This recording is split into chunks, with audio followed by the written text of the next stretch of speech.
This is Small Talk with 101 ESPN's Michelle Smallman. Hey, what's up? It is episode 124 of Small Talk. Steve Cerruti and Michelle Smallman are here with you. And we're getting used to our YouTube audience. We've had a podcast for many years now. Steve recently made us a YouTube channel. We've been giving salutations to our YouTube audience at the beginning of the pod. But we have to kick off this episode with an apology to our YouTube audience. Because what happened? Steve, do you just want to explain what happened? Yeah. My bad. Just start off with that. So once we're done recording, we get an audio file and we get a video file, and Michelle takes the audio file and she takes all the stupid words that we say all the time, like and honestly, and me and literally, and all the things that are trigger words that we don't like. Michelle takes those out to make it sound a little bit more presentable. And my job, I tried to. Yeah. We say them a million times. So they're bound to slip and there's bound to be them in there. And my job is to take the video aspect of it, throw up a cool graphic in there, put the Small Talk logo on top, what the episode title and number is at the bottom, intro, outro, make some edits when we stumble or when we reset, for instance, the usual run of the mill stuff. Yeah. Which basically. Happens Yeah. in media. Yeah, every once in a while, we'll screw up and we'll have to start something over, or like today, we're going to have an interview and it's going to be a different part of the podcast. We don't record everything in order. Well, it's my job to put those things together and make it look clean, right? And I thought I did that last episode, but turns out I got a text from Michelle. What was that, like 10 p.m. It was like 10 at night. I think we dropped the pod on Thursday and it was 10 p.m. on Thursday. 10 p.m. on Thursday saying, hey, my mom hit me up. Shouts out to Mrs. Smallman for having our back. Yeah. He was definitely the first person to watch the video every week, I'm sure. Well, we'll get to that in a second. And she was like, hey, I think, there's like a pickup in there and it's you guys just kind of, there's like a lot of dead air and you guys just like talking, and then also like a 3, 2, 1 for some reason. Like, why are you guys counting? And it turns out that your boy thought he took out the parts that were meant to be taken out, but actually didn't. I added the font, everything looked good. I just used the wrong file. So there was some like meaningless, weird conversation between Michelle and I. And we'll let you get into that in a second, Michelle, because it was hilarious and very on brand and it was awesome. So to the 35 people that actually watched it before I took it down and reposted it, congratulations, because that's awesome, including Mrs. Smallman. But yeah, that's my bad. I screwed up big time and won't happen again, guys. Or maybe, I don't know, maybe you like that. Who knows? It probably will happen again because things like that happen. We have a lot going on and there's a lot of files going in and out.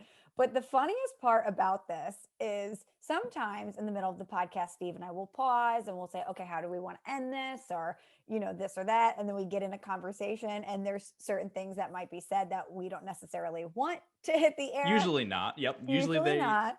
So when my mom is saying this, I'm thinking, oh gosh, what did we say? Is there something bad that we said that essentially went on the file? And I went back and looked at it, and all it was us wrapping it up, trying to figure out how we were going to end the pod, and me complaining about how hungry I was for like 10 minutes.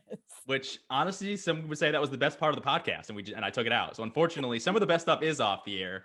The first, there were 2 of them. One of them was, I think, just like a 3, 2, 1 really quick, like you wouldn't even notice it. But that's, I think, why your mom was confused, because she's like, why are you guys counting in and out of the pod? Why are you randomly counting? And then the last one, it was us figuring out how to like end the pod when we usually say something stupid or clever at the end. And we don't always get it on the first try because we're not like professional comedians here. And yeah, so we were it was a pause, and Michelle's like, could we hurry this thing up? I'm very hungry, which I thought was funny and kind of wanted to leave that. I should have cut that by itself and just posted that so everyone can enjoy it, not just the 35 people who actually watched it. But luckily, yeah, we were good. We escaped that one, lesson learned, and we'll be better, YouTube audience, I promise.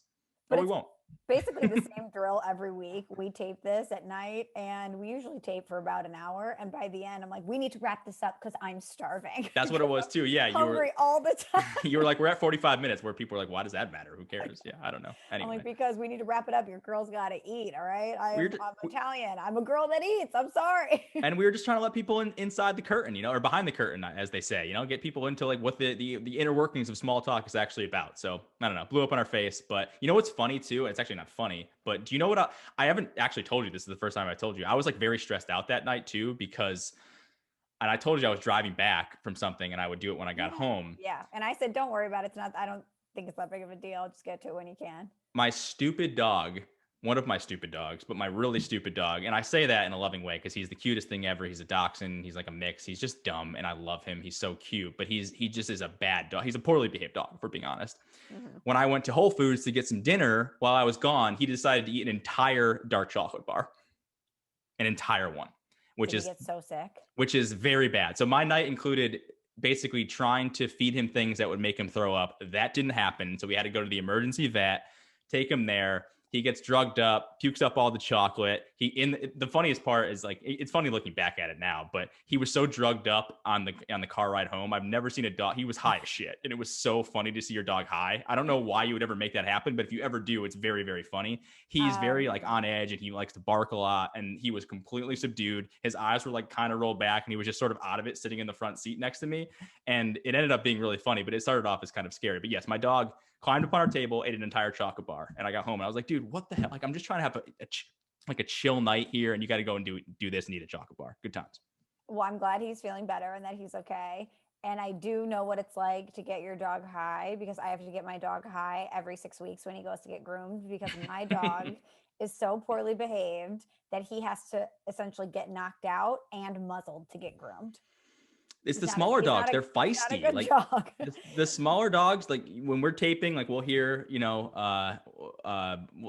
just, I don't bark, I guess. Like he doesn't like when people come. Louis doesn't like when people come around. He doesn't like when people are outside the door. That's like my dog. When the delivery guy comes, they lose their freaking minds. Like it happens every single day, and yet it's some like event every time it happens. But I have a theory that like little dogs are very poorly behaved. They have attitudes. They're very fresh, and they don't like authority. Like my dog Moose is 18 pounds, and we have a bigger dog, 65, Mumford, and Moose runs the house. Like he bosses the 65-pound dog around. Like he's the badass, whatever of the house. And it's just funny to watch. And I'm convinced like they have Napoleon complexes. Little dogs 100% have Napoleon complexes.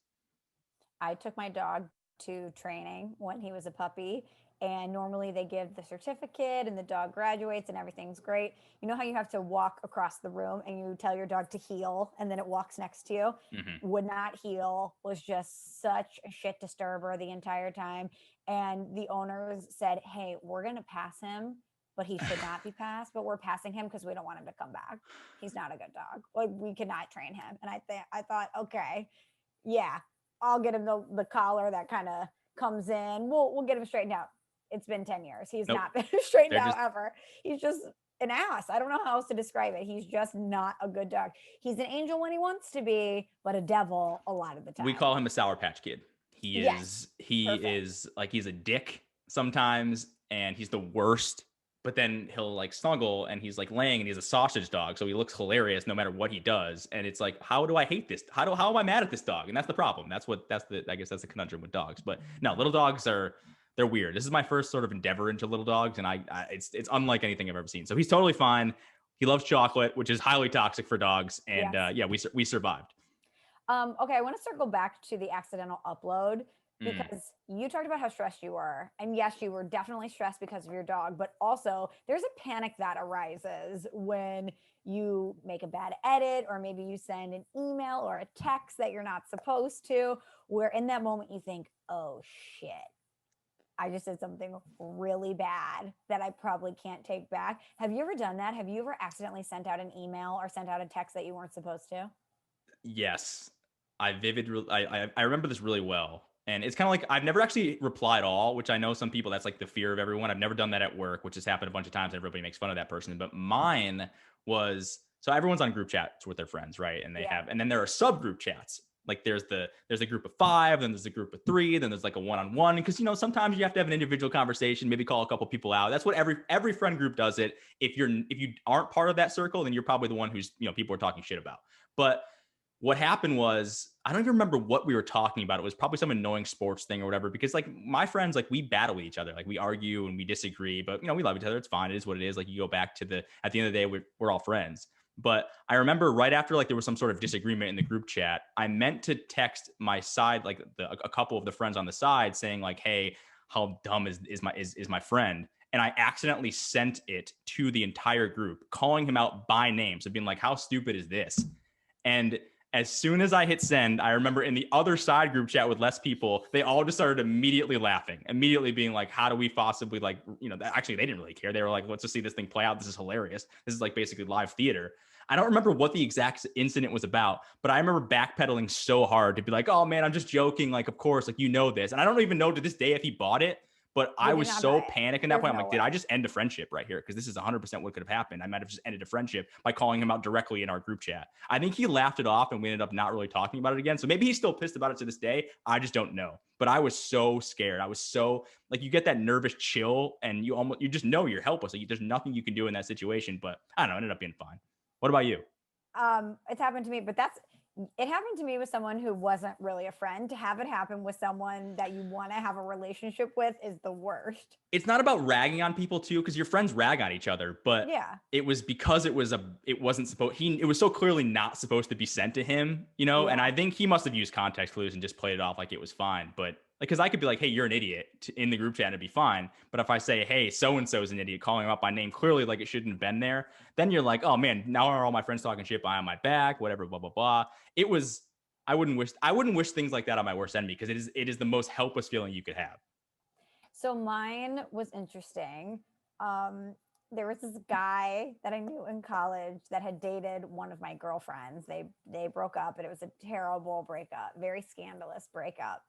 And a couple years ago, he texts me out of the blue, like a "what's up" type text. Oh, wow. Yeah. And I was thinking, what is this guy doing texting me like this when he dated my friend? We were not friends on that level. So I screenshotted the text and sent it to some of my girlfriends from college, being like, oh my God, can you believe this? What am I even supposed to say to this guy? And I sent it to him. Just the screenshot. Just the screenshot. Not like, what am I supposed to do with this? Well, because sometimes you type the words and then the screenshot. Thankfully, I sent the screenshot first and then was typing the words. And I looked up and I saw that it was him that I had sent it to. And I went, oh no, no. And then he just stopped responding after that. He totally went radio silent, which was fine with me. Totally fair. Totally fair. But in that moment, I needed to consult the girls. I needed to say, what do I do here? This is really bizarre. So here's why I'm not a snitch like that, but this was weird. You dated my friend, it ended badly. Yeah, but shouldn't he? That's a weird thing to do. Like, given the context of what happened, screw him, right? Like, he's already being an asshole. He's already being sketchy. So it's not like you were trying to be friends with this guy anyway. So I think it's kind of funny. And the fact it's almost a way for you to have him stop bothering you, right? He's never going to bother you again now that he knows that you basically were about to out him to some of your friends. So I kind of feel like you might have dodged it. That might have been a positive accidental text than it was a negative one. But still, I got the panic. I was like, oh no. But you didn't care if this guy was like, you didn't really care if he forgave you because you didn't want to hang out with him or talk to him anyway. Plus, he was being shady. But you still don't want to make anyone feel bad. No, I know. And to make you look like, hey, immediately after you texted me, I screenshotted it and sent it to somebody else. Yeah. Normally, I don't do that. I don't like that. I don't like those games. Screenshotting a text, if you ever get that back, it's usually not great news. Not great news for you. It's not going to be, there aren't going to be pleasant things that are happening after that. And I don't like people that snitch like that take screenshots and send it to other people on the reg, because that happens. And normally I would never do that. That's not my play. I don't like that. I don't like when girls will screenshot texts that guys have sent them and been like, hey, what do I do here? Even though I just admitted that I did that.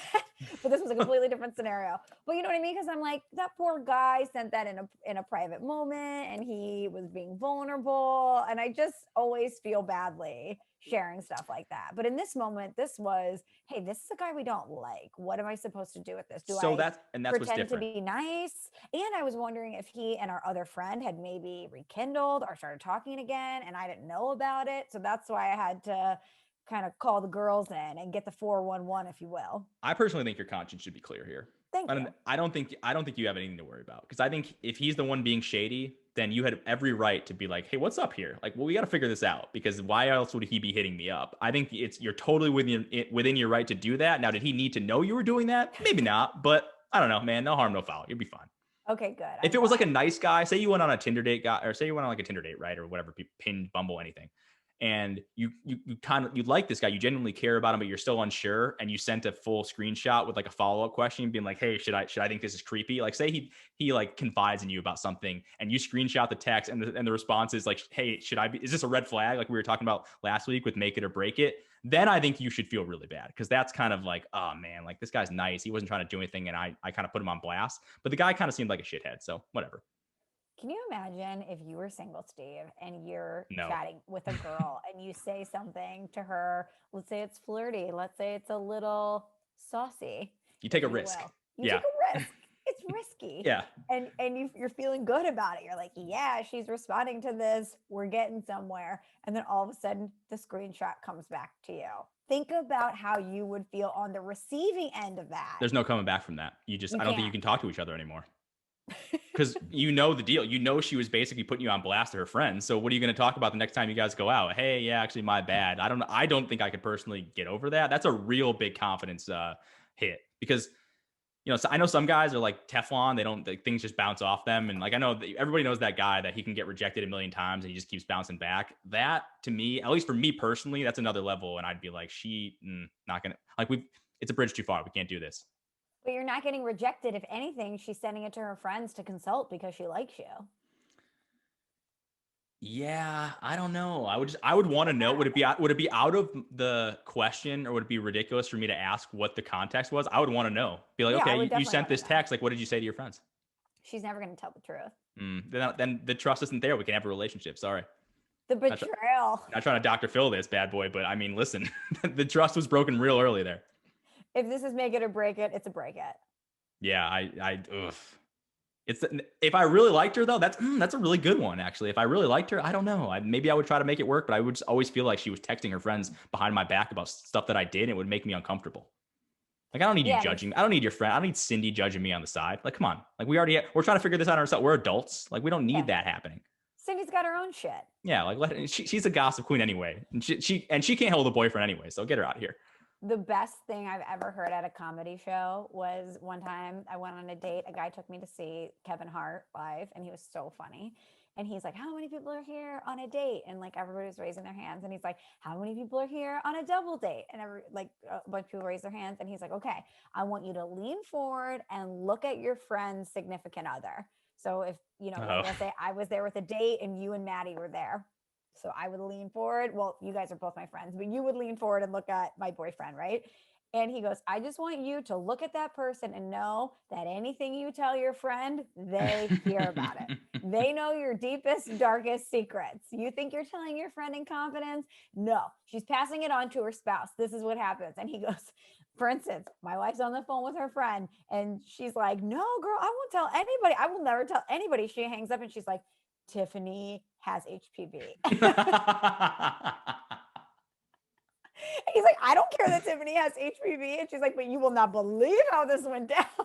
And he's like, it's information that I don't want, but my wife is dying to tell me. And everybody who's been in a serious relationship knows that when their friend comes to them with some juicy piece of information, telling your significant other is the safe place. That's the safe place. You know that you can tell, like I could tell my boyfriend and he's going to keep it in the vault because he doesn't care what is going on in my friend's marriage, but I can tell him and he can give me some advice and, be an ear. And as a friend, you feel like you've gotten it out. So you don't feel the urge to tell anybody that would care.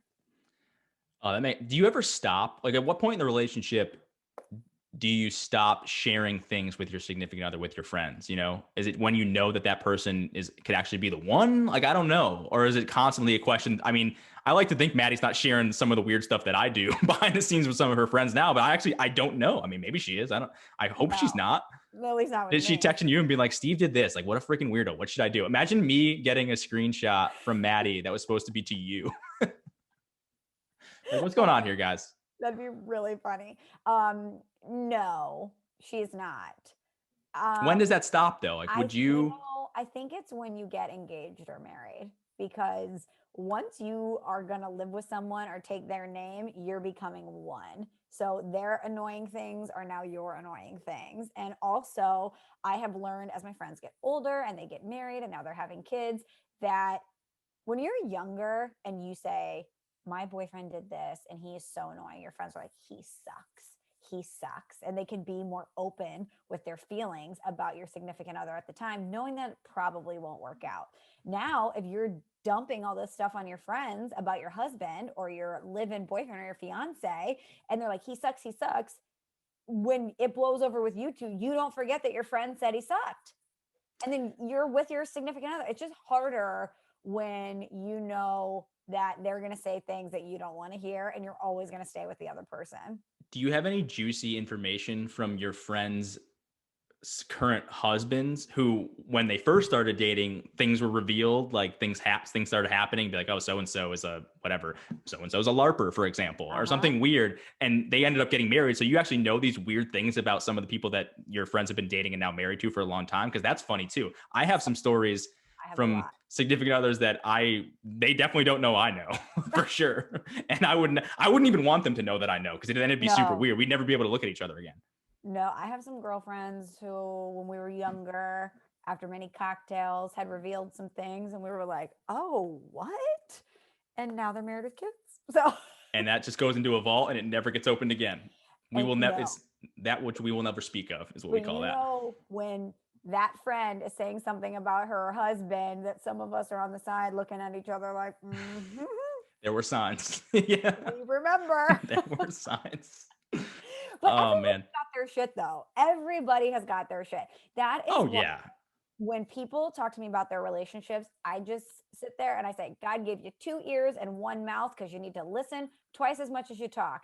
And you don't want to say anything that is going to upset your friend, because some of the things that she deals with in her relationship are deal breakers for me. And some of the things that I deal with in my relationship would be deal breakers for her. And everybody has their shit, and everybody has their breaking points and their boundaries, and they're all different. I firmly believe if you're not a little bit weird, there's something wrong with you. Yeah. If you don't have something, if you're too normal, I don't know if there's something, if you're too normal, you're not normal. You know what I mean? There's something off about you. I don't know exactly what exactly that is, but I know I got weird quirks all the time. There's things that I like to do. There's things that I like to whatever. And I wouldn't necessarily make them public, but if I didn't, and I know them about Maddie now, and I'm sure you know about your friends and people that you've dated or whatnot. So if I found someone that didn't have that, that would also be kind of a red flag. If someone's too normal, it means that they're hiding, they're crazy. Yeah, and it's going to come out big time. Like all of a sudden you're going to be like, oh, like she set her ex-boyfriend's house on fire and she's not telling me. Something crazy like that. Yeah. She Angela Bassett it and like Waiting to Exhale, where she just threw the keys and the car blew up. Yeah, there's like a Carrie Underwood, what's that song? Dug my keys into the car, into the side of this, whatever. She's the one that like bashes your headlights in with a baseball bat. Okay, and you don't know it. He cheated. He deserves it. Yeah, does he deserve it? I don't know. I feel like I always feel like when you cheat, that person's doing you a favor of letting you know that they're a douchebag, and I know it hurts in the moment, but aren't you glad that they revealed this terrible side to them, that they weren't the person you thought they were and they were a shithead and you don't want to be with them anymore? Isn't that a good thing? I get that it's hard to get over, but to me, that'd be like a blessing. Be like, oh, cool. Good thing I didn't marry this person because they're an asshole. True. Or, I mean, if you're married, then I guess it's totally different. I would probably blow up a car, but I don't know. Like if you're dating and someone cheats on you, it's like, screw you, man. You revealed your true colors. Yeah, but God forbid that would never happen with you and Maddie. God forbid. But if it did. Yeah, jeez. Praise the Ain't Lord. Gonna be me. No. But let's say you walked in on her in your house with someone else. You mean to tell me that you're not blowing something up?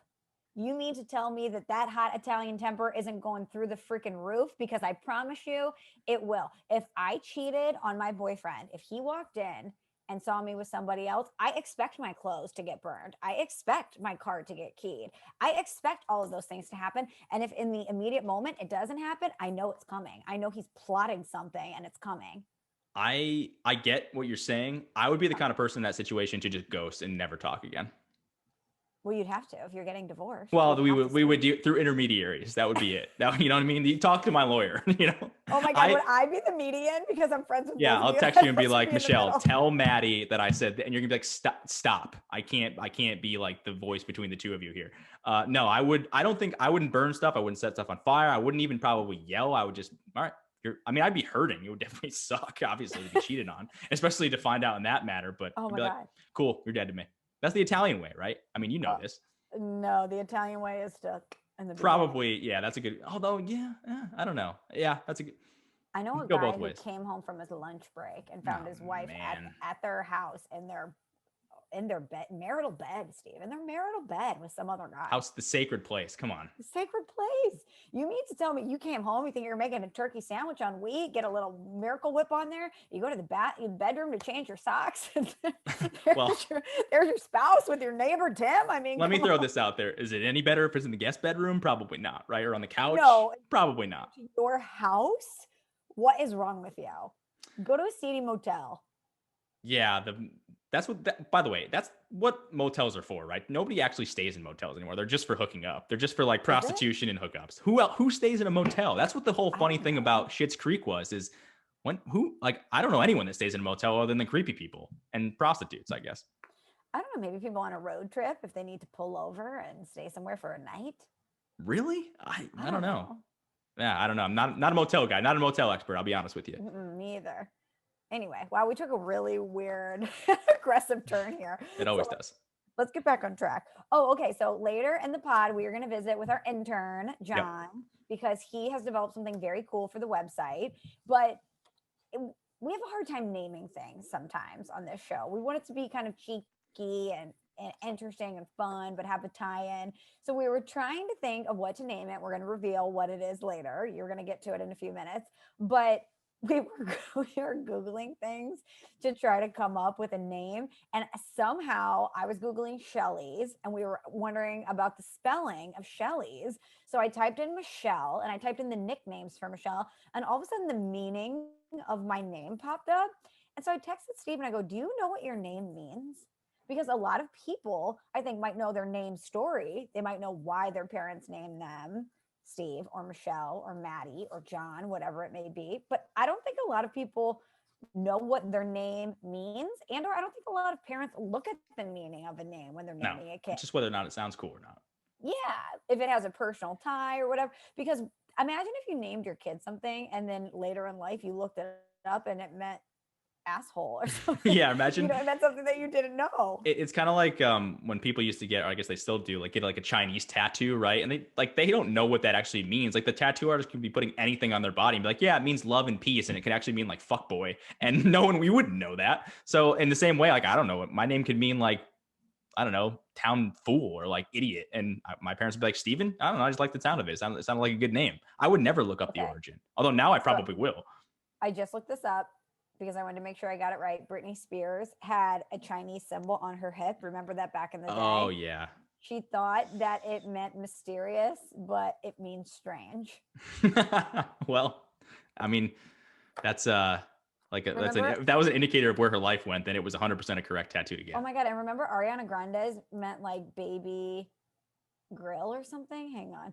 Okay. She got a tattoo on her hand. It's in Chinese symbols. It's supposed to say 7 rings, but instead it means small barbecue grill. What? How does that happen? I got it right here. It's in Chinese, and she thought it said 7 rings because that's the name of her album. And instead it means small barbecue, or excuse me, it's in Japanese. I'm reading the story. It's in Japanese. And instead it means small barbecue grill in Japanese. She's a really big foodie, I guess. Really into Japanese cuisine. Who knows? But that makes me like it even more. It's kind of funny. I mean, as long as it's not something like really bad. I mean, no one's ever going to know too. But then this makes me think, what's worse before we get into what our names are? Because I feel like these are the equivalent. What is worse? Like a girl with a weird Chinese tattoo or some sort of symbol, right? Or maybe it's a lower back situation, or a guy with the barbed wire on his arm. Equally bad. I think one is equal to the other. They are the equivalent. They're the male-female equivalent of bad tattoos. Yes. Yeah. I almost want to say that the barbed wire is worse. I kind of lean that way. At least the Chinese symbol, or if it's in Japanese Chinese, I can't read that. So you could lie to me and tell me that it means something, and I will never know the difference. Health and prosperity, and it actually means like asshole. Like, yeah, who knows? You would never know. But at barbed wire tattoo, you go, yeah, that's a douchebag move. That's terrible. And there's no meaning behind it either. It's just barbed wire. Okay, let's get to our name origins, because I think this is really interesting. In Googling Shelley, I learned about my name. So Michelle is French, which I knew. It's the feminine form of Michael or Michelle. Damn, that's a French-ass name. A French-ass name for an Italian Native American girl. It's a French-ass name. But the meaning of Michelle means close to God or like God. Wow. So you are God's right-hand woman. I'm godlike. Just You are, FYI. yeah, you're basically, that's a pretty good one. Does it It's a get any better powerful than that? name, I was right? going to say, you're godlike. Other than being God, that's pretty much Right. as high as it gets. So it's God, Jesus, Michelle. In French. Wow. Okay. Yeah. Yeah. Yeah. Hey, I honestly, read that and I was so don't let your head get too pumped. big. Yeah, I was like But God. there are a lot of Michelles, so I guess there are a Go lot of on. people that are that way. I don't know. There are a lot of people But that are that's what they're godlike. saying is that I want my child to be like God. And I would like to think I am, Steve. Yeah, your parents hit that one on the head for sure. Yeah, That's a real only child name right there if I've ever heard one. right, right. She's just, I mean, she's godlike, really. That's all we could say. Anyway, That's it. mine, I didn't know mine either. I had no idea. Steven, mine's with a V, so this comes from PH, which is weird, by the way. I feel like you can't be called Steve if you have a PH in your name, because it'd be like you'd have to be called Steph, like Steph Curry, Right, which right. nobody does that other than really Steph Curry. But the name Steve, is Greek in origin, and I think mine's pretty great too. It means wreath or crown or royalty, which is actually really funny because my mom's nickname for me is King Steve. So I don't think she Wow. definitely didn't name me because she knew that my name was from royalty, but there's like a running joke in my family that everyone calls me King Steve because maybe because I'm particular. Like we like to say, I like things the way that I like them. And that's just how it is. So everyone calls me King Steve, but I like royalty, wreath, crown. That's a pretty badass name. And it's Greek, which, I love Greek. Greek culture is awesome. I love Greek mythology. I want to go to, I've never been to Greece, but I like to go there. I just found out through ancestry.com that I'm part Greek. So all in on Greek culture. What's up? And to all those people for years who thought that you were a knight and your name was Sir Rudy, you're not a knight, my man. You're a king. Thank you. Wow, look at you. Good call. Yeah, I've never understood this. Well, I guess I understand the Sir Rudy thing, but people are just so confused by that. Why would I be knighted? Why would I be of royalty? I guess maybe my name is an indicator for that, but I'm not like Sir Elton John. I don't know. You were Quinnipiac Steve. We called Freeze Pops Freeze Pops. Sometimes people in radio just have weird nicknames. So maybe people who jumped into the show and weren't there from the beginning thought that they were missing out on some inside joke on how you got knighted. Maybe. What's worse, Sir Rudy or Roots? It's got to be Roots, right? Roots is terrible. Oh, I like Roots sometimes. Ew, no. No, I like Sir Roots. Sir Roots. Sir Roots. Sir Roots. As long like people used to always have fun with my last name because Cerruti, be like Fruity Tooty Cerruti. People used to say that all the time. Or people used to call me Stevie C, which was probably by far the least favorite thing anyone could ever call me, is Stevie C. Stevie C? It's awful. I don't even know what the origin of that was, but I would take Roots over all of those. But yeah, Roots is Stevie C sounds like you're the best friend character in a 90s sitcom. I'm like the Fonz. Like I'm the Fonz's best friend, Stevie C. Yeah, you're like AC Slater's buddy on the wrestling team at Bayside High. I feel like a Stevie C would have great hair though, and I like to say that I do have good hair. So a Stevie C, I guess maybe it fits in that way, but I don't. People used to call me that like in football on the football team, Stevie C. Stevie Weird. C? No idea why. Anyone call you Stevie now? No. I'm trying to think. Like really, everyone calls me Cerruti. No one calls me Steve. My mom and my family, I guess, call me Steve and maybe Maddie, but everyone else calls me Cerruti. I find it weird. There's so many Steves. Like for you, like we have very common names. I don't like. Yeah. No one calls you Shelly though. A lot of people probably call you Smalls. Yeah, I get Smallman. I get Smalls. I get Michelle. That is probably it. I think Smalls is a good one. You're killing me, Smalls. Yeah. Yeah. A lot of guys call me. It's so funny though. So many, because I've worked with almost exclusively guys my entire career. Shocker. Yeah. And they all call me by my last name. That's a lot of times what guys do, call each other by their last names. It's so weird when guys who have called me by my last name all the time call me Michelle. It's very disconcerting. It's like you feel as if your parents, when your parents would call you like Steve. I don't know what your parents said, but my dad always called me princess or, Pal. My dad calls me Pal. Yeah, Pal. Oh my God. How dismissive. Hey, Pal. No, he loves Pal. Yeah, that's just, my dad's a hilarious guy. He just, Pal is like his thing. I love it. Your dad Pal you. That's amazing. Yep. But when my dad would say my full name, he'd be like, Michelle, get over here. I was like, ugh. Did you get a middle name in there? Yeah, but I don't want to reveal it. Yeah, I get that. Yep. I get a Stephen Joseph. Yeah. But when guys who have called me Smallman my entire career will say, hey, Michelle, I'm like, oh my God. It's like, what's going on here? It's weird. I feel like I have 50-50. If I'm referring to you or about you to someone that isn't Maddie, to Maddie, I'll call you Michelle. But I feel like if people back at ESPN, I'll call you Smallman. I'll be like, oh yeah, Smallman and I were doing, they're talking about this. I would never call you Michelle other than it being to like Maddie. That's so funny because I only call you Steve to Maddie. I'm not going to say, hey, I was taping with Cerruti today. Yeah, what's her last name too? So I know. I'm like, oh, I was talking to Steve. That's weird. But yeah, anybody else, I refer to you as Cerruti. So long story short here, are you now going to start looking at names and what their meaning is? I guess I have to. Yeah, I'm going to start Googling. Okay, so like, give me a name of somebody that we know. I'll look it up real quick. Just give me anybody we know quickly. Shane. Shane? Yeah. A buddy of mine. Shane means God is gracious, and it's of Irish origin. I don't know if I like that one. I like the name. I like the name Shane, but I don't like the God is gracious. That's weird. Okay, give me another one. Celebrity. Anybody. Well, how about this? I love the name Sophia. Tell me what Sophia means. That's French, I'm right? Sure it's probably amazing. It's Greek. Oh my even God, better. Steve, and it means wisdom. Oh, I mean, listen. What? That's why I knew. Yeah, I knew I love that name. I didn't even know fully why until now. But yes, lock it in. I'm gonna look up my baby name and not tell anybody what it is because I know you bitches will poach it. Oh, it's so good. I'm not gonna reveal. Wait, hold on. I was gonna say people could just reverse and figure that out. Yeah, I'm not reverse search that. Okay, give me one more and then we'll wrap this up. Guy or girl? Girl. Allison. Allison. Allison means of the nobility, and it's English and German. Well, I feel like all of these names either have to do with God or royalty. Okay, I'm looking at Madison, something super new. Yeah. Okay, Madison means son of Matthew. It's an English name. Or son of Maud. Wait, Madison, a girl's name means son of Matthew? Okay, it says Madison is a surname of English origin. It's become a popular given name in the U.S. Madison is a variant of Matheson, meaning son of Matthew, where Maddie is a pet form of Maud. Maud is a strange name. That one's probably died out. I don't know if there's any young Mauds out there. Oh, what was that song?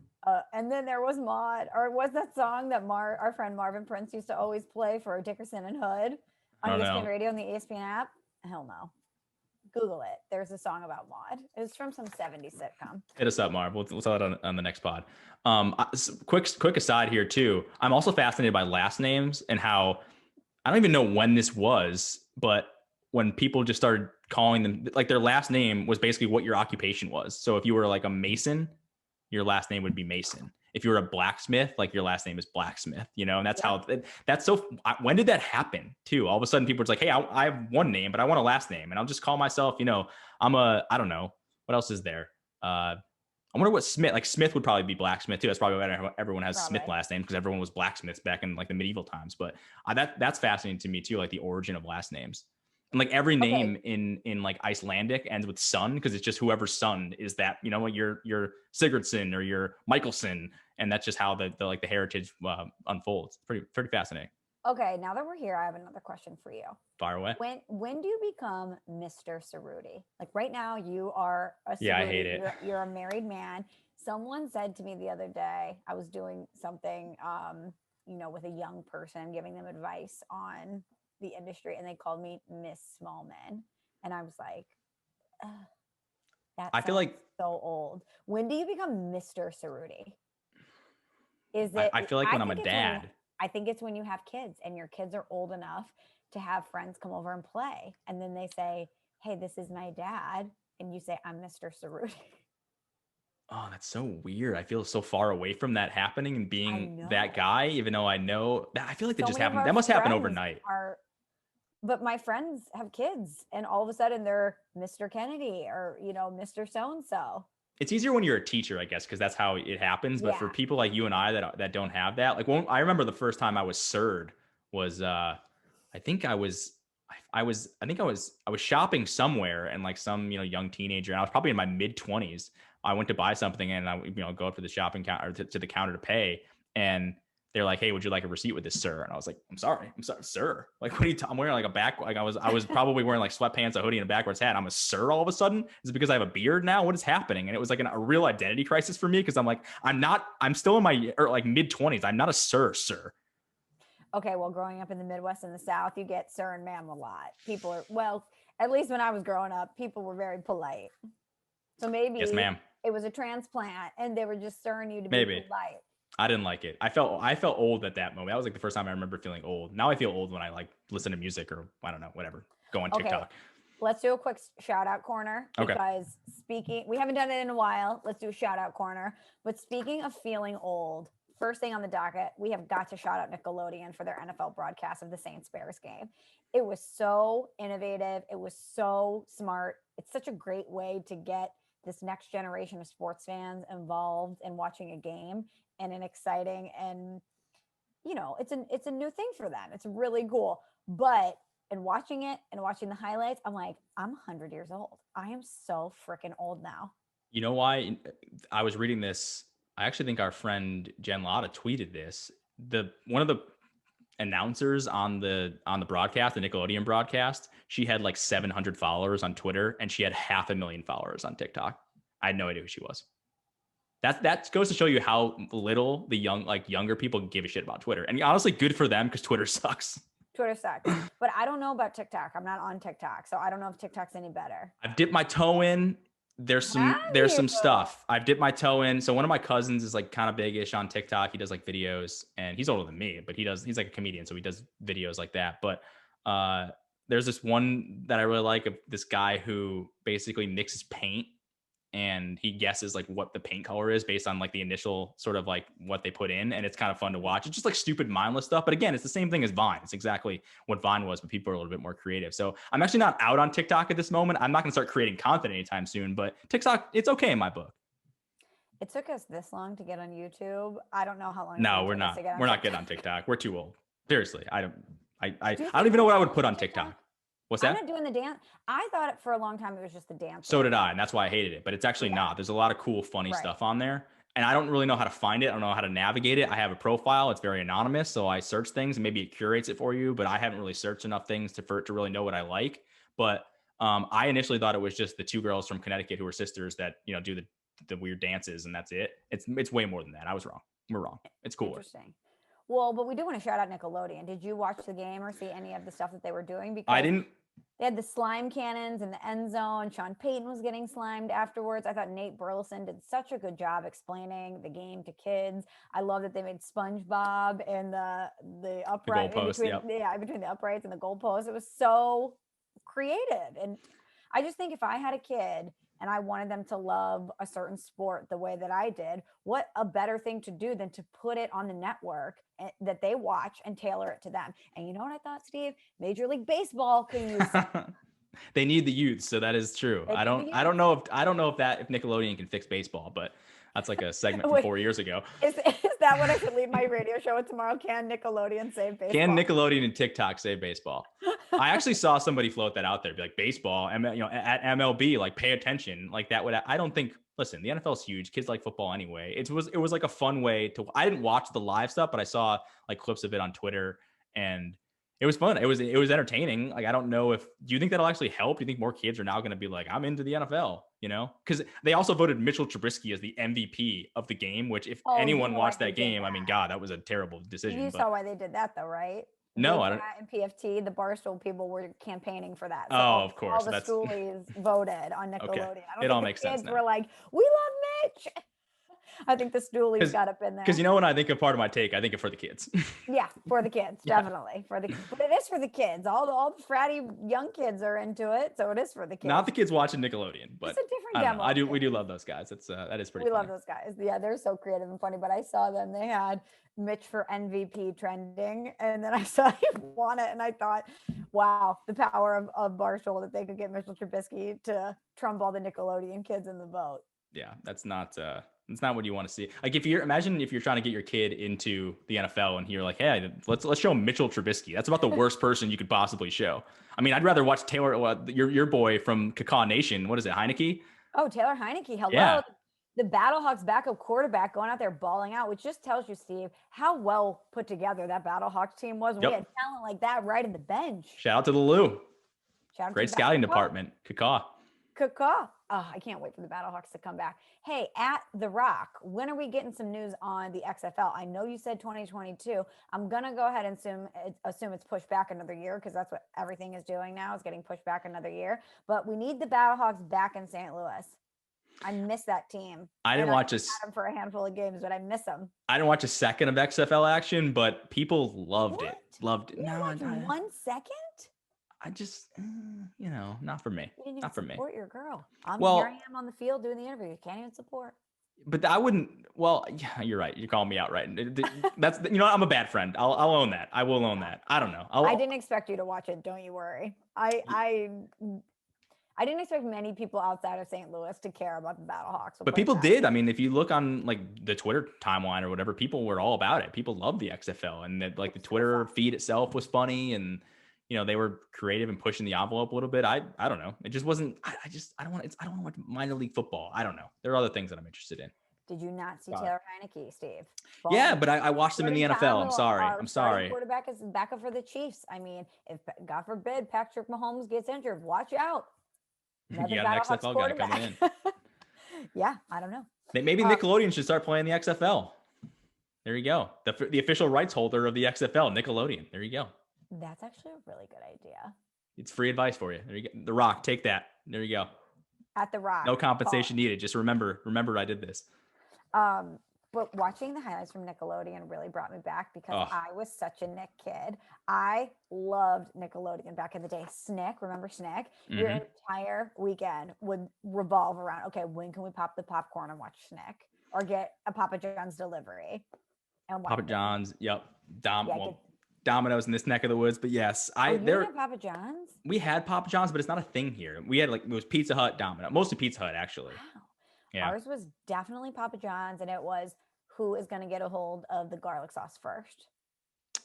Yes, there was the version of that at Pizza Hut. Pizza Hut was funny too because Pizza Hut was a really cool place to go and actually sit down and dine in because they were literal built like huts, and it was like this weird dining experience. I miss going to Pizza Huts, but I don't think they exist anymore. I think they're probably just takeout only, especially now. What were your favorite Nickelodeon shows back in the day? Because I had my favorites. Like I loved Doug. Doug. I love Doug. Patty Mayonnaise, Pork Chops, the whole Roger Klotz, right? Roger Klotz, whatever it was. Klotz, yeah. He was kind of the James Dean of the squad. I loved Guts. Remember the aggro crag? Mm-hmm. Loved Guts. I loved all that. It was essentially SNL for kids and probably funnier in a lot of ways. Yeah, because like Keenan Kel, Amanda Bynes was on that. Well, Keenan Kel was also a great show. Which was then later turned into Good Burger. Did you watch Ren and Stimpy? I remember Ren and Stimpy growing up. My parents wouldn't let me watch that. It was too edgy for I guess for me as a kid. I don't know. That maybe they just didn't like I don't even remember anything about the show other than being like a weird. I don't even know what they are. Is it a dog? I don't know. I was not a Ren and Stimpy fan. Yeah, it was super weird. I loved Are You Afraid of the Dark? Because I like weird things like that. And it's probably too scary for you. I was definitely afraid of the dark. And I was afraid of the intro where it had the swing that would creepily creak around. I'd be like, we're going to the Disney Channel. Did you watch Animorphs? That was another good show that I loved. No. Did you watch it? Clarissa Explains It All? No, but I know my sisters probably watched that. Hey Arnold, another one. Wild Thornberries. No, I didn't watch that, but and Clarissa Explains It All, her friend Sam always used to come into her bedroom through a ladder. He would climb the ladder and hop in the window. And I was thinking about this the other day. They did the same thing in Dawson's Creek. I feel like a lot of shows in the late 90s, mid 2000s just very casually had dudes popping into people's bedrooms through a ladder through the window. Yeah, if I did that, my parents would I would be grounded for months. You can just climb a house. That's insane. Also, you really think that the parents aren't going to go in the backyard and see a ladder propped up to the daughter's window? Yeah. No, come on. This is unrealistic. Again, unrealistic things going on Nickelodeon. But I do, now that you mentioned that is weird. It happens all the time. And who in real life has ever done that? If you've ever actually done that, put up a ladder or climbed up someone's house into the second story to hang out with a girl, hit us up because we want to have you on the pod. I have a million questions. Have you ever gone in or out of a house through a window? Yes. You have? Mm-hmm. I don't think I ever have. Yes. I don't really remember. Like, I don't even think it was because, one time was because I locked myself out of my house and I knew one of my windows was unopened. So I opened it from the outside and climbed in. It was probably super sketchy to the rest of my neighbors, being like, what the hell is happening? There's a break-in actively going on. But yes, but I don't think I ever did it like for a girl. No. I'm trying to think if in college, maybe You know what's also funny? I went in and out of a window at some point. Yeah, I'm sure that happened in college. Come on. Yeah. Everyone climbs in a window every once in a while. But you know what's also funny? It's like the Taylor Swift video for, what is it, Love Story? Everyone in TV shows, their windows were like this close to each other, and they would just like hang signs, or they'd open a window and talk to each other. Like that happened all the time in Boy Meets World, right? They just had, like, Mr. Feeney would just be outside hanging out, and they would hang out in this common area. That never happened for me, at least. No, I was not close enough to the neighbors where I'm hanging out the window chatting with them and or climbing in and out of a window No. to chat with a boy. Not happening. Unrealistic tales of growing up. Come on. I don't know. Okay, We survived. Do you have anything else you want to shout out? No, I said, Hey Arnold is awesome. Great show, obviously. And you didn't see Wild Thornberrys. I always liked the Wild Thornberrys. Was it Rocco's Modern Life? Another one, really good show. All those, they were just, here's the thing about those shows, Michelle, is did any of those shows get created by anyone who wasn't super high? Like, you had to be tripping balls to create any of these shows. They're insane. There's no way any like person who's not super high would create any of these shows. Do you remember The Secret Life of Alex Mack? No, I mean, I heard of it, but go on.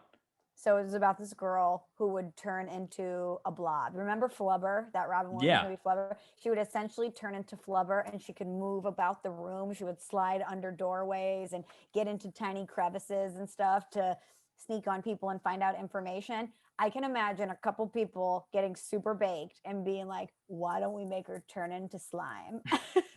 Because there's no way you would think of that not tripping balls. I'm sorry. I mean, a lot of the stuff on the remember the Amanda Show? I mean, she went off the deep end again. Watch the Amanda Show. But like there were some weird skits in that. All that stuff. I mean, I guess you need to just be the ultimate irony. I think about this with SpongeBob too, right? There's no way that show is created without dudes being just absolutely out of their minds. I'm sorry. Yeah, I would be surprised if they weren't. Must be a fun job. I don't know. Great. Can I give you something else I want to shout out? Yeah. I want to shout out John David Washington, son of Denzel, also former St. Louis Ram. You may remember him from his time in 2013 with the St. Louis Rams. No, do we? Yeah. I believe he was a running back. Yep. But he has a new movie coming out with Zendaya, who I love.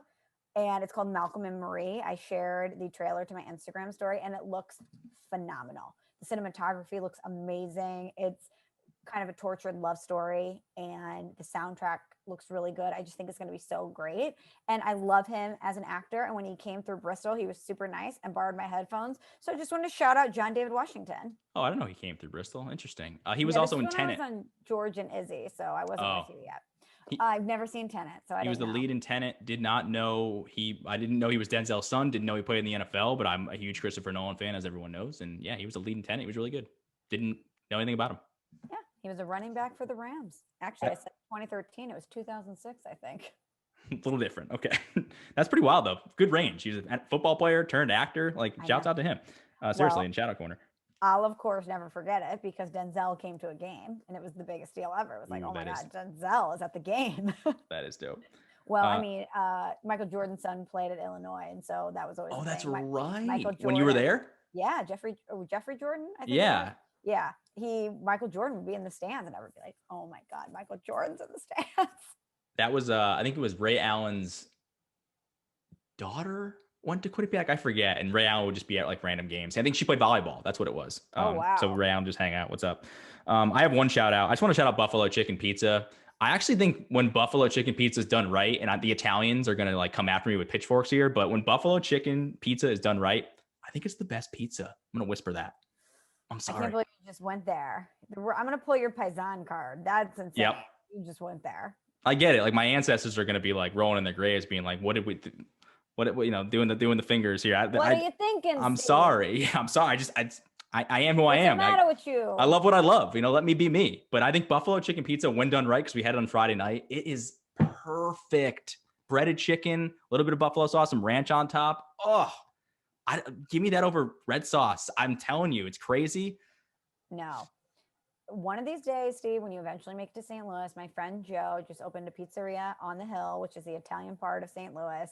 And this pizza that he makes, this is not hyperbole, is the best pizza I've ever had. He uses all natural yeast in his dough, all natural ingredients. The pepperoni pizza that he makes, it's like thick cut pepperoni that's a little burnt on the edges. The little ones too, like the little. Yep, and it has those are the best. Pickled jalapenos on it, which you're like, what? Love those. It's an unbelievable flavor combo. It's the best pizza I've ever had. I could eat a whole one by myself. It sounds great. So shout out to Joe. Oh, man, shout out to Joe. But Buffalo, I'm just saying, shout out Buffalo Chicken Pizza. I know people are going to disagree with me, but I am who I am. Love me for me. Okay, two more quickly from me before we get to John the intern. I want to shout out Sir, the rapper. I've been heavy in rotation with some Sir lately. Everybody go ahead and listen to Sir. I think you'll enjoy it if you like some of the music recommendations that we make here on the pod. And I also want to shout out elderberry. You know, Steve, we're living in a pandemic. I've been consuming a lot of elderberry lately, some gummies, it's almost like a syrup, a little immunity shot that I take every day. But elderberry not only helps strengthen your immune system, it tastes delicious. So shout out elderberry for keeping me and my immune system up to par and keeping the wall up so that the COVID can't get in. I've never known what elderberry is. It sounds like this mystical thing. It almost sounds like it's something that like grows in Fangorn Forest in Lord of the Rings and heals arrow wounds. But it's like, oh yeah, I'm on elderberry. Like, cool, sure, sounds good to me. I thought it was an essential oil. It's not. I don't know. No. I couldn't be less out of the elderberry or whatever berry family that is. It's a berry, Steve. It's packed with antioxidants and it boosts your immune system. So you should get on the elderberry train. I'm on the acai berry train. I know it's not new, but that's my berry of choice. Okay, Steve, well, let's wrap up the shout out corner because we have to bring in John, our intern. Shout out John. Earlier in the pod. John is with us. Hello, John, the intern. How you doing? Salutation. I'm doing so well. So glad to be here. Okay, John, we're so excited to have you on the squad, the Shelly squad here, and I guess the Small Talk squad, but we want to get to know you a little bit. We don't really know much about you other than you're our intern and you like the pod and you're based in Kentucky and you like bourbon and whiskey and Rage Against the Machine, which is awesome. I'm just a basic bro, basically. Yeah. Which is great. But we thought we would ask you an icebreaker question to get things started so that we could get to know you better. Is that cool? Fire away. Okay. We were kind of powwowing before. We kicked around a couple ideas, but we know you like sports. Our origins are all in sports. So we wanted to know if you were stuck on a desert island and you had to be stuck there with one professional athlete, who do you want to be stuck on the island with? Current or past, whatever you want. Kobe's my favorite athlete of all time. Tender subject, but Roger Federer is the easy second answer. Interesting. Is Roger Federer interesting? He seems like such a nice guy. Very classy. He's Swiss, right? So he's European. He's cool automatically. He's kind of dorky, which makes it a little more relatable and not. I feel like we would vibe, but he's probably not the most entertaining athlete to be around. But I'm really just a Roger Federer fan, not like a huge tennis fan. He's just a swan out there. I just have so much respect. That would just be the easy choice. I would say Aaron Rodgers, but he's a little prickly. Yeah, he would probably. I love him. I love the sarcasm, but he's a little prickly. That can go south fast with A-Rod. We know he's a little bit moody. Like me, I guess I get it. No judgment, but he's a little bit moody. It's okay. Yeah, for sure. Steve, what's your answer? Man, it's definitely not Kyrie. Man, one athlete. It would probably, Neymar. No, it wouldn't be a soccer player because they're I think they're a little bit you need a guy that's like kind of chill, right? And the answer probably, Michelle, you probably have a good one. It's probably a baseball player because those guys are like the most chill. They're fun. No, hockey players are the most fun. Hockey players are fun, but you're on desert island. It's not like you're partying with these guys. Like you're just spending some super like one-on-one bro time with this guy. I don't know. Hockey players are chill like that. They're a good time. You know, they'd be like, hey, we're stuck here. Might as well chill. I think it would be. Jay Cutler. I love Jay Cutler, and I know that's like a total crazy one, but I love Jay. I love that Jay's who he is, and it might get boring, and we might both like be at each other's necks after 3 days, but it also could be the beginning of a beautiful bromance. Okay, I respect it. Sergeant Sullen. You're just talking about A-Rod. You just one up that one. But if it's just the two of us, I don't know. I could be very wrong, but I don't know. That's the first thing that comes to my mind. What's yours, Michelle? Tough question. I think I would pick somebody that's really tall so they could reach coconuts and things in the trees. I'm thinking logistics here. So I'm thinking maybe Shaq, or like Charles Barkley. Charles Barkley's a fun guy. Barkley would be I good. feel like Yeah. we could kiki and have a good time. He could reach up, grab the coconuts. I feel like if any wildlife came around, Chuck could handle his own. I'm thinking of someone that can protect me and reach things that I can't. Michelle, Who's another basketball player, maybe an offensive lineman? I just need a brick wall in front of me, basically, for when the Lions come out. you need you need height and muscle. Like JJ Watt. Well, yeah. But then he'd have me doing deadlifts with. Yeah, it's true. You're picking up tree trunks branches. and yeah. I'm like, yo, we're stuck here. I'm not trying It'd to be a get no for me, dog. pump in. That's why I like Jay Cutler, man. He's just like ripping cigs. He's hanging out. He's not working out much. You guys are just hanging out. This is such a random pick, but you know who would probably be a blast is David Bakhtiari. Did you ever see him slamming beers at a Bucks game? Yes. Go Pack Go. Is there beer on this island? Because that changes things a lot. Yeah, I feel like if you're crashing on the island, maybe there's a hut there. There used to be a bar. Maybe it was a castaway resort town. That would change it. Jay Cutler with alcohol might be a problem. I don't know. Things would probably go down south pretty fast. But I don't know. I like your idea about not just like the personality, making them useful as like a hunter gatherer. That's next level thinking, Michelle, and that's why we have you. That's why you're the best. This is why I sneaky think that if I was stuck on a desert island, everyone would vote me off first because they're like, look at her. She can't do anything. But I think about the big picture. I would be getting alliances with the people that were bigger than me and stronger than me and faster than me, but also dumber than me.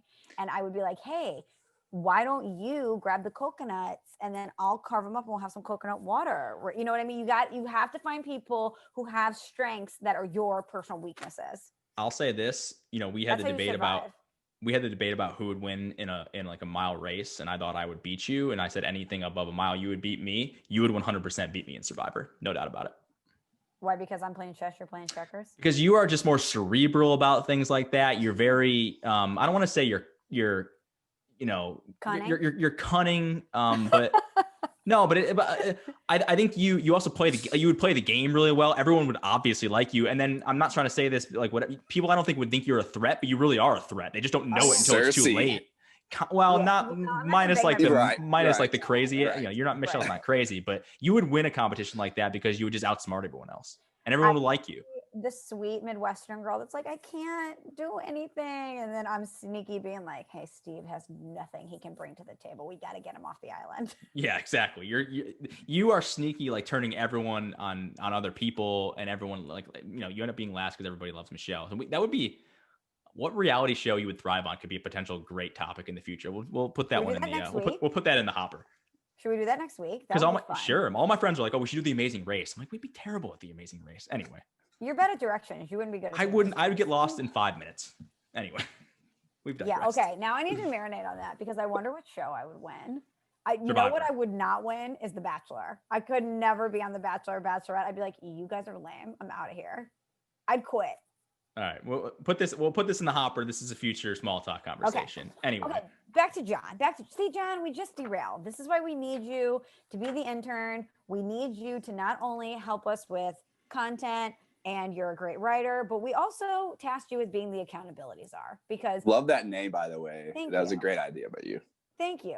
Steve and I say all the time on the podcast, hey, we're going to make this playlist, or hey, Steve never watched Friday Night Lights. Let's watch Friday Night Lights.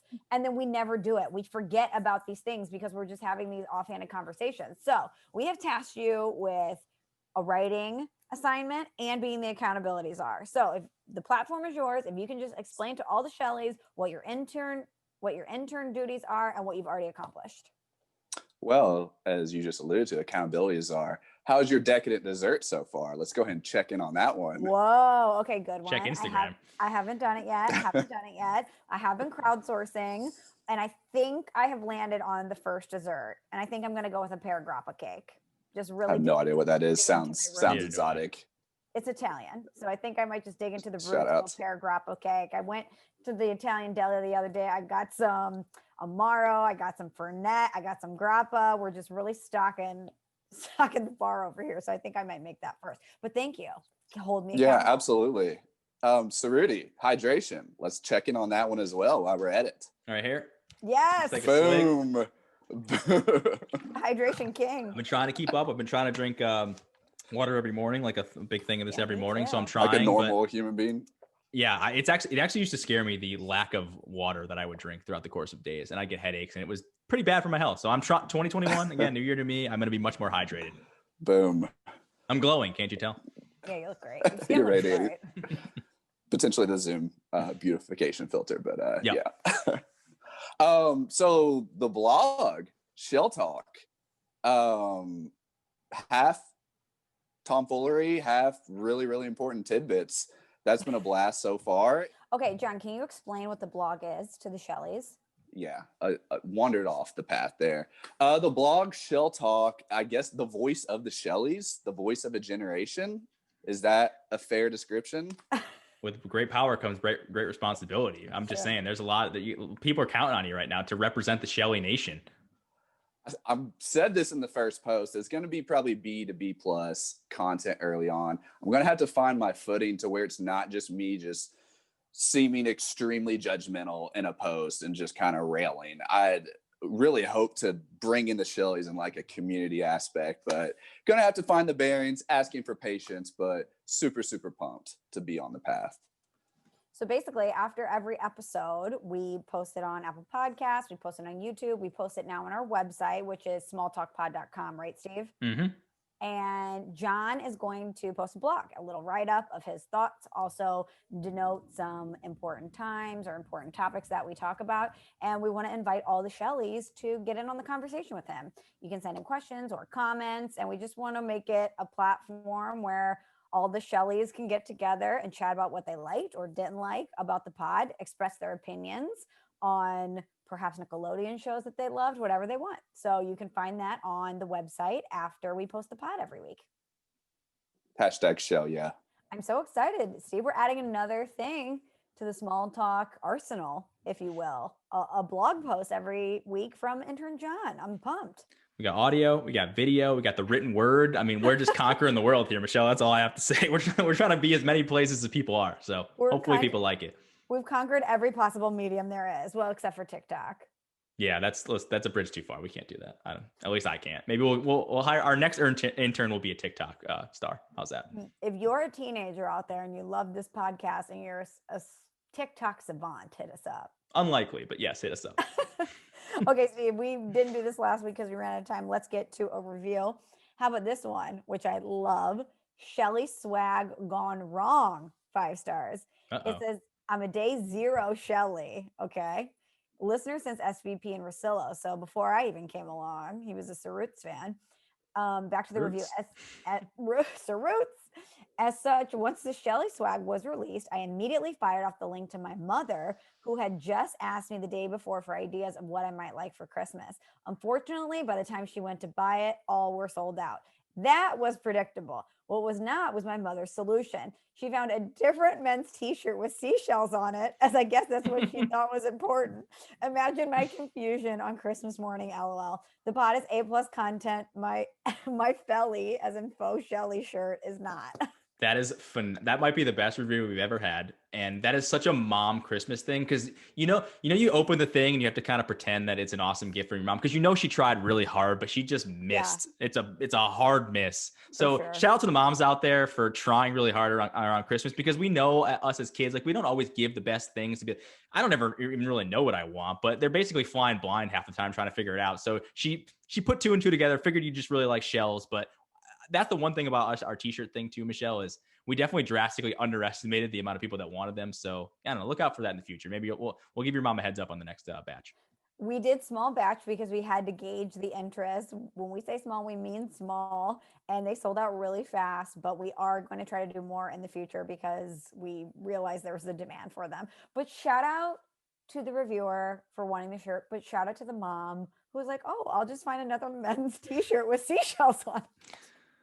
It's mom's powers knows no bounds. They try really hard. So that's A+ effort right there.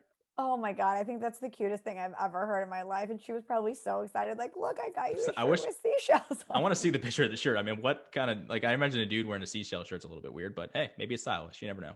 No, it's not, because there's a lot of dudes out there wearing a seashell shirt, Steve. But ours is specific. It's a cool, sleek look. It's not quite, I don't know. I wouldn't want a shirt with with a bunch of seashells on it, like literal seashells. That's going to be a no.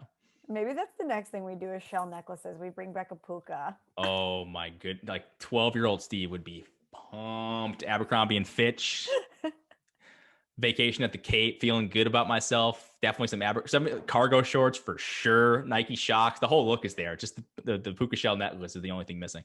Is that the play? We start a trend and we bring back puka shells for the Shellies. I think this is brilliant. I do want to start a segment called Does It Hold Up? Puka shell necklaces, we're going to find out. I don't think they hold up, but maybe we could bring them back. I don't know. You know what? If maybe you don't want it around your neck, maybe we could get an anklet. Remember when anklets used to be cool? Please. A puka shell anklet. It's a wonder that we made it this far with some of the weird fashion trends that we did. As I always say, 2000s weirdest decade, underrated weirdest decade there is. All right. Well, thank you for the review. If you haven't already, please head to Apple Podcasts, search for Small Talk, find it, rate it, preferably 5 stars, and leave a review. We may read it at the end of the pod.